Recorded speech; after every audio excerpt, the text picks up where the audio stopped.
2021년 3월 1일 오늘 연동할 하나님의 말씀은 마가복음 11장의 말씀입니다. 자신의 목소리로 함께 읽어보도록 하겠습니다.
마가복음 11장의 말씀은 예수님께서 예루살렘에 입성하시는 이야기와 성전을 깨끗하게 하시는 이야기가 기록되어 있습니다.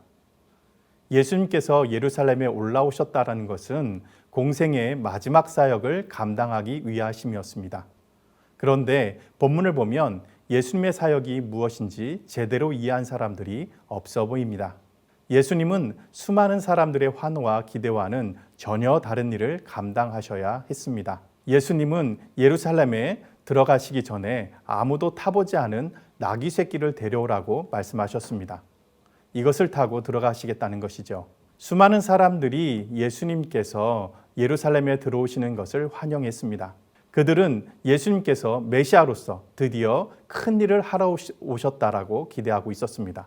이제 곧 로마의 군대를 물리치고 다윗 왕국처럼 강력한 나라를 세울 것이라는 기대감에 부풀러 올라와 있었습니다. 그래서 예수님을 마치 개선장군을 맞이하듯이 자신들의 겉옷을 벗어서 바닥에 깔고 또 들에서 나뭇가지를 꺾어다가 바닥에 깔아놓고 호산나 호산나 우리를 구원하소서라고 환호성을 지르며 예수님을 맞이했습니다. 많은 환호와 기대와는 누군가에게 용기를 불어넣어 줍니다. 하지만 지나친 환호와 기대는 부담스럽고 시험에 들 때가 있습니다. 그들의 환호와 기대에 만족시키기 위해서 잘못된 선택을 하는 경우가 있기 때문입니다. 이러한 엄청난 환호와 기대는 예수님에게 부담이었고 시험이었습니다. 하지만 예수님은 사람들의 환호에 휘둘리지 않으셨습니다. 어떻게 할까요? 바로 새끼 나귀를 타고 들어오시는 모습으로 알 수 있습니다. 마치 개선장군을 맞이하듯이 수많은 사람들이 환호와 기대와 있는 모습으로 예수님께서 들어오시려면 개선장군처럼 위풍당당하게 백마를 타고 입성하셨어야 합니다.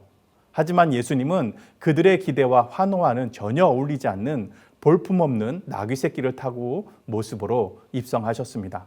이것이 예수님께서 사람들에게 휘둘리지 않고 하나님께서 맡겨주신 사명을 묵묵히 감당하고 있는 모습입니다. 이러한 예수님의 모습은 오늘을 살아가는 그리스도인들이 닮아야 할 모습입니다. 많은 사람들이 외치고 원한다고 해서 항상 옳은 것은 아닙니다.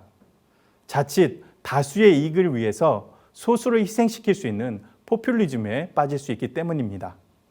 우리는 예수님도 돌변한 군중들의 요구로 인해서 십자가에 달리셨음을 기억해야 합니다. 그리스도인들은 사람들의 뜻보다 하나님의 뜻에 우선해야 합니다. 진정한 하나님의 뜻은 사람을 위하는 길이기도 하기 때문입니다.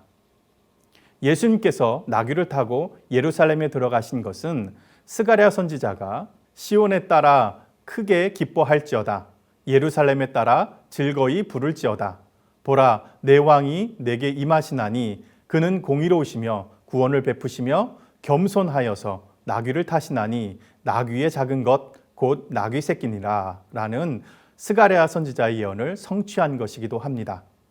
그 환호의 자리에 있는 사람들 중에서 예수님께서 예루살렘에 올라오신 진짜 의미를 알아차린 사람은 없었습니다. 유월절 어린 양처럼 희생의 제물이 되기 위해서 예루살렘에 입성하셨다는 것을 제자들조차 알지 못했습니다.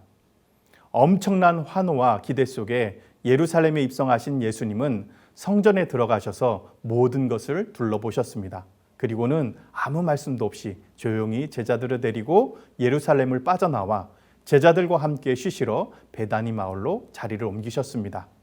이튿날이 되어 예수님과 제자들은 다시 예루살렘으로 들어가시려고 베다니에서 나오셨습니다. 나오시면서 배가 고프셨던 예수님은 무화과 나무를 발견하셨고 가까이 가서 보았지만 잎만 무성하고 아무런 열매가 없었습니다. 예수님은 나무에게 이제부터 영원토록 사람이 내게서 열매를 따먹지 못하리라고 말씀하셨습니다. 그렇게 말씀하시고는 예루살렘으로 향하셔서 곧바로 성전 안으로 들어가셨습니다. 그리고는 내 집은 만민이 기도하는 집이다. 그런데 너희가 강도의 소굴로 만들었구나 라고 소리치시면서 성전 안에서 장사하는 사람들을 다 내쫓으셨습니다. 그리고 그 다음 날 다시 예루살렘으로 들어가려고 길을 나셨을 때 어제 예수님께서 말씀하셨던 그 무화과 나무가 뿌리째 마른 것을 보게 되었습니다. 베드로가 예수님께 이 사실을 알려드리고자 예수님께 말씀을 드렸더니 예수님은 하나님을 믿으라 라고 말씀하시면서 무엇이든 기도하고 구하는 것은 받은 줄로 믿으라. 그리하면 너희에게 그대로 되리라 라고 기도에 대해서 말씀하셨습니다. 마가복음에서는 성전을 깨끗하게 하신 사건 앞뒤로 무화과나무 저주 사건이 감싸고 있습니다. 이 말은 단순히 예수님께서 배가 고플 때 열매를 얻지 못해서 제철도 아니어서 열매가 없는 무화과나무를 저주한 것이 아니라는 뜻입니다. 무화과나무 저주도 성전을 깨끗하게 하신 일과 관련이 있습니다. 하나님께 예배하는 것에는 관심이 없고 돈에 눈이 멀어 있는 모습이 열매 없이 잎만 무성하는 무화과나무와 똑같다라는 말씀입니다. 예수님은 이 문제의 핵심으로 하나님을 믿으라 라고 말씀하셨습니다. 하나님을 믿는 믿음이 없는 성전은 무화과나무가 뿌리째 마른 것처럼 영적으로 뿌리째 마를 수 있음을 보여주신 것입니다. 오늘날 교회도 마찬가지입니다. 하나님을 믿고 예배하는 것보다 눈에 보이는 이익에 관심을 두고 서로 다투는 교회들은 영적으로 메마를 수밖에 없다고 경고하고 계신 것입니다. 그래서 예수님은 성전을 하나님께 기도하는 집이라고 말씀하셨습니다. 기도는 하나님과 대화하는 것입니다. 하나님과 영적인 소통이 있어야 살아나는 것이고 하나님의 뜻을 알 수 있습니다. 우리 연동교회가 하나님 앞에 기도하는 집으로서 늘 영적으로 깨어있는 교회, 하나님과 소통하는 교회, 주님의 뜻을 이루어가는 교회가 되길 간절히 바랍니다. 이튿날 성전을 뒤집어 놓으신 것에 대해서 화가 단단히 났던 제사장들과 서기관들이 성전을 거닐고 계신 예수님께 찾아와서 도대체 무슨 권위로 이런 일을 벌였냐며 따져 물었습니다. 당시 성전에 관련된 일들은 제사장들과 같은 사람들이 관리하고 있었습니다. 장사꾼들이 성전 밖이 아니라 안쪽에까지 들어와서 장사할 수 있었던 것도 제사장들이 편의를 봐주었기 때문에 가능한 일이었습니다. 자신들이 허락한 것을 예수님께서 다 뒤집어 엎어버리셨고 장사꾼들은 그대로 그것을 인한 손해를 입은 것에 대해서 제사장들에게 하소연했을 것입니다. 그래서 이렇게 예수님께서 무슨 자격으로 무슨 권위로 이런 난장판들을 만들었냐고 따져 묻고 있는 것입니다. 예수님은 자신의 권위에 대해서 말씀하시기 이전에 요한의 세리가 하늘로부터 난 것인지 사람으로부터 난 것인지 제사장에게 먼저 물어보셨습니다. 제사장들은 하늘이라고 대답했을 때 자신들의 처할 상황과 사람이라고 말했을 때 처할 상황에 대해서 고민하기 시작했습니다. 하나님 앞에서 예배를 인도하는 제사장들부터가 하나님 앞에서 옳은 것인지 그른 것인지 판단하지 않고 어떤 결정이 자신들에게 이익을 가져다 줄지를 놓고 같이 판단을 하고 있는 모습을 보게 됩니다. 진리의 기반이 되어야 될 곳이 이익에 기반을 하고 있으니 하나님의 집을 기도하는 집이 아니라 강도의 소굴로 변질시키고 만 것입니다. 오늘날의 많은 교회들이 열매 없는 무화과나무처럼 영적으로 메말라가고 있습니다. 하나님 앞에 올바른 예배를 드리지 못하고 엉뚱한 것에 관심을 갖다 보니 세상 사람들에게 교회가 저래서 되겠냐고 조롱을 받고 있는 실정이 되었습니다. 세상의 소금과 빛의 역할을 감당해 나가야 할 교회가 맛이른 소금이 되어서 사람들에게 짓밟히고 있게 된 것입니다.